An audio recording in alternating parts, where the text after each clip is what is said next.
With its 520 miles of coastline and thousands of acres of waterfront development, New York has more residents living in high-risk flood zones than any other city in the country. Hurricane Sandy, the devastating October 2012 storm, did $19 billion in damage to the city, and the pace of development along the water has only increased. Now, after a year in which hurricanes ravaged Houston and the Caribbean, the Federal Emergency Management Agency is substantially redrawing New York's flood maps for the first time in 3 decades. It is a painstaking process that will affect tens, if not hundreds, of thousands of people, determining how and where buildings can be constructed and the cost of flood insurance on everything from modest bungalows to luxury skyscrapers. New York will be the first major metropolis to be remapped taking into account the realities of climate change, like rising sea levels and increasingly powerful storms. The new models, for coastal areas stretching from Cape May to the Hudson Valley, will be used to shape the city's future zoning, development and building standards to help it become more sustainable. As a result, FEMA and city officials say, New York could be an example for other places around the country. But the maps will also be shaped by the history of New York, where 80% of properties were built before the current flood maps and requirements were in place, as opposed to 20% nationally, noted J. Andrew Martin, acting chief of FEMA's Risk Analysis Branch in New York. If those older buildings end up in high-risk zones, their owners could be required to buy flood insurance or make expensive modifications, adding costs that are beyond the reach of many working-class homeowners.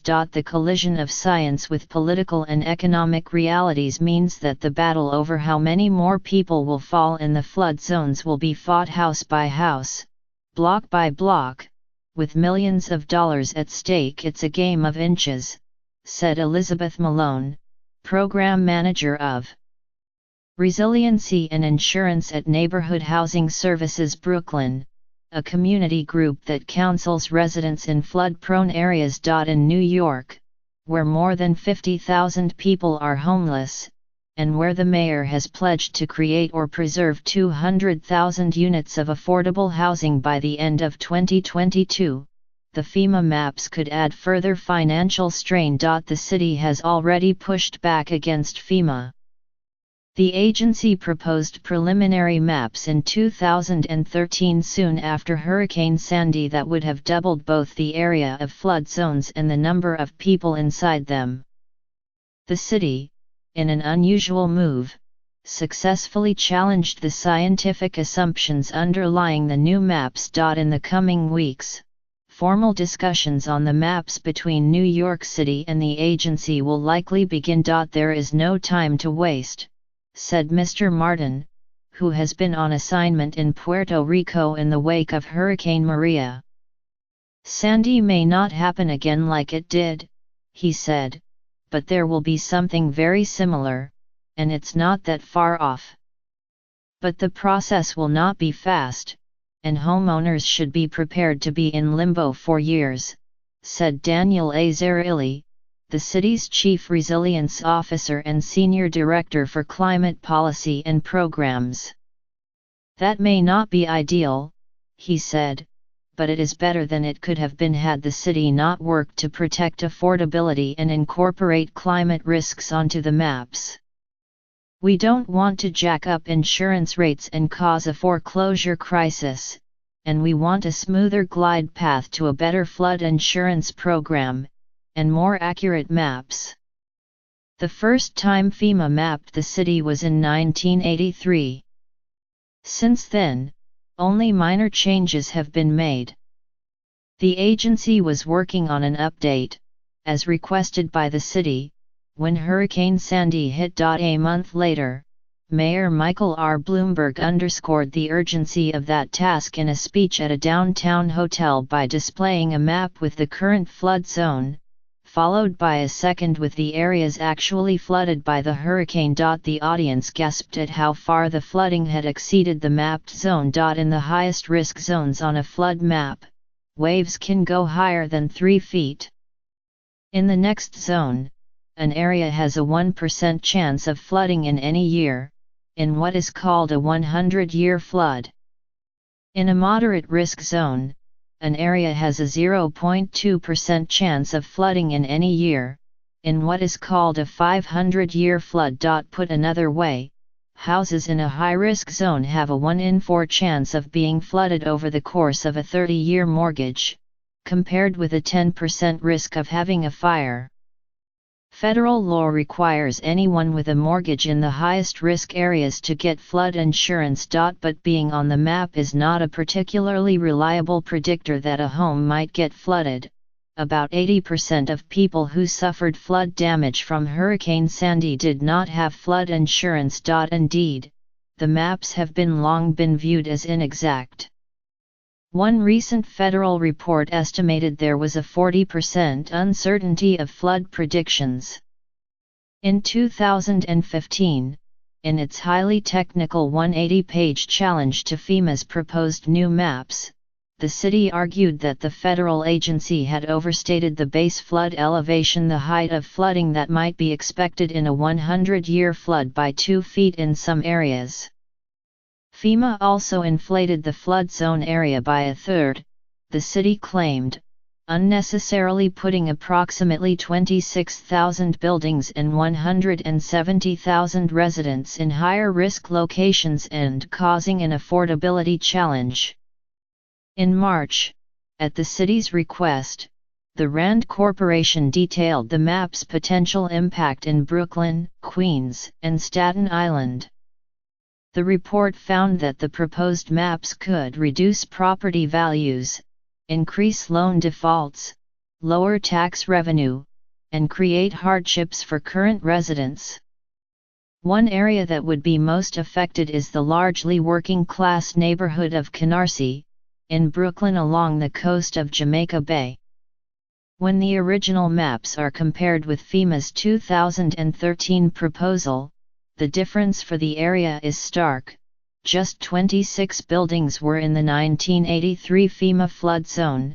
Under the revised maps, that would have skyrocketed to 5,000 buildings. Canarsie, which is home to many Caribbean immigrants, has a higher percentage of owner-occupied homes with mortgages than the city as a whole.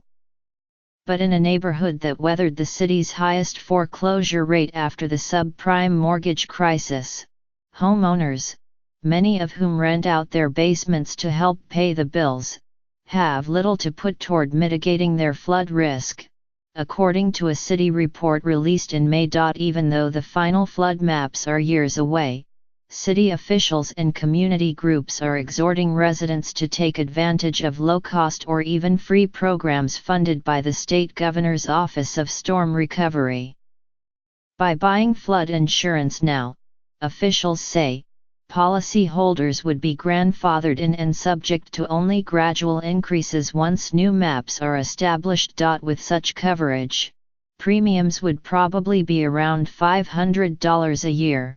Without it, the annual rates could be $3,000. But even $500 a year can be a hard sell in Canarsie, as made clear by a recent tour with Zachary Paganini, a doctoral student at the City University of New York, who has been researching what the looming changes to flood insurance might mean for the neighborhood. On Flatlands 8th Street, adjacent to Fresh Creek, Nelson Lopez, who does not have flood insurance, noted that his entire block was decimated by Hurricane Sandy, even though the houses were outside FEMA's flood zones. If the revisions were made permanent, his house would go from a no-risk area to a high-risk zone. If you get flood insurance, you can't pay your other bills, he said. Teresa Fraser lives on Canarsie Road, a half-mile from Jamaica Bay.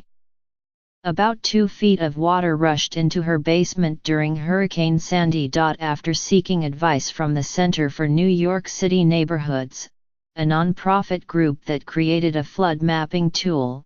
She purchased flood insurance to qualify for FEMA disaster funds.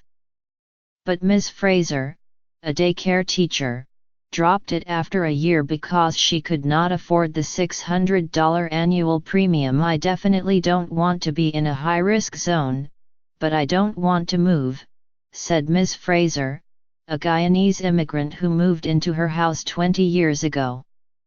You can't always run from one place to the next because you're worried things will happen.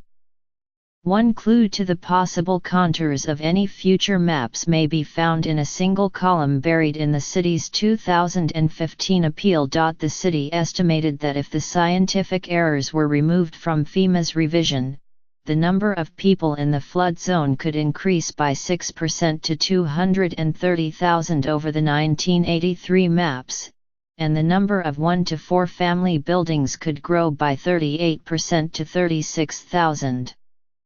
Both increases would be much smaller than the 100% jumps suggested by FEMA's initial maps. When homeowners suffer flood damage, they file claims.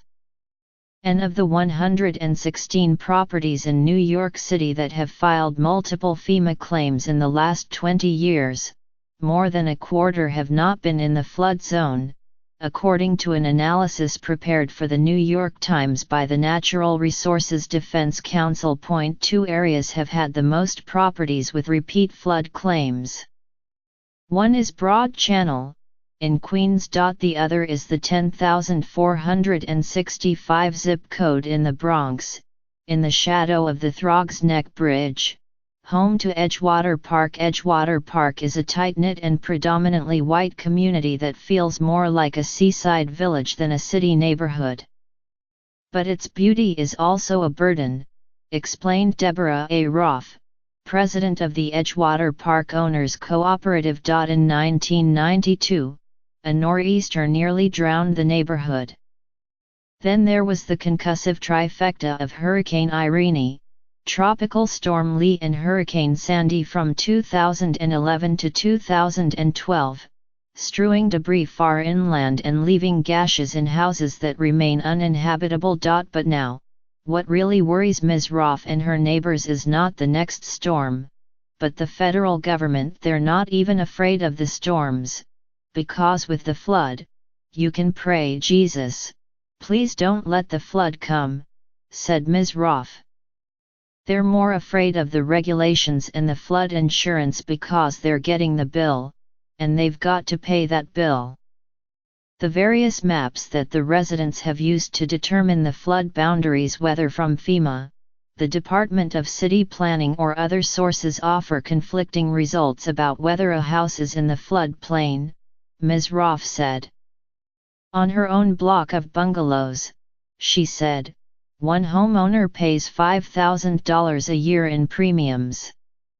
A few doors down, another does not have insurance. Just beyond that, a new homeowner is spending $300,000 to raise a house 20 feet like a castle in the sky, she said, thereby avoiding paying any insurance. By working with the city planning department to allow for more flood-resilient construction and investment, to be paid for, at least in part, by higher maintenance fees, Ms. Roth hopes to minimize the community's risks, even if it means that its residents have to pay more. Fair is fair. We don't want to hurt anyone else by fixing this issue, she said. While the maps are probably years away, the process has already influenced how the city builds, especially along a waterfront that has become more accessible yet more expensive. In 2010, the value of property within the 100-year floodplain was $58.7 billion, according to a report by Scott M. Stringer, the city controller. By 2014, that value had climbed to $129.1 billion, making it more urgent to invest in resiliency projects, Mr. Stringer concluded. Moreover, FEMA's 2013 proposal to expand the flood maps applies to all new or substantially improved buildings. That means more buildings are now subject to tougher building codes enacted after Hurricane Sandy. Some residential and commercial developers are embracing the standards as a vital long-term investment. One such project is Greenpoint Landing in Brooklyn, an 11-building, 22-acre development that will add 5,500 apartments on a former industrial site. The project, now under construction, features a terraced esplanade park that rises like steps from the East River, which will be filled with absorbent material to protect against storm surges, high winds and more. Ultimately, the project will raise the waterfront by about 3 to 5 feet above the existing coastline, said Karen Tamir, principal with James Corner Field Operations, a landscape architecture and urban planning firm that is designing the project. In October, the Waterfront Alliance, a coalition that works to protect New York's waterways and shoreline, said that the project had satisfied the Alliance's Waterfront Edge Design Guidelines, a new ratings system reminiscent of the LEED certification program for green buildings. If you bake the retrofit into your costs now, it's a marginal investment, and it protects your property and, more importantly, the people who will live there, said Roland Lewis, the Alliance's president and chief executive. In some cases, however, the reaction has been to get out of the flood zone, in any possible way. Consider a project in Tribeca to convert a 10-story office building at 11 Beach Street into luxury condominiums priced at up to $12 million apiece. Constructed in 1900, the building was outside the original FEMA flood zones.